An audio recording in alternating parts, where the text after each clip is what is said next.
Hello, if you are looking for the Neymar, he is not in the Saudi Arabia League on the FC24. He is on the Parisian Ram. As you can see, he is on the left wing. If you want to transfer him to any other club, for example to the Saudi Arabia, to Al Hilal, you have to go for the club transfers. Here, you have to go for the France. There we go. Pick Paris Saint-Germain.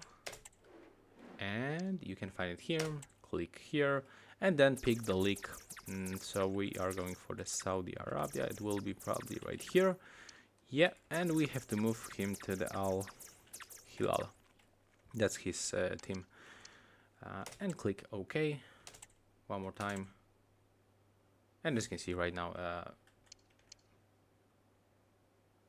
he is moved from to the Al Hilal. And take a look right now when I open it. He is not anymore on the PSG. He is right now in the Al Hilal.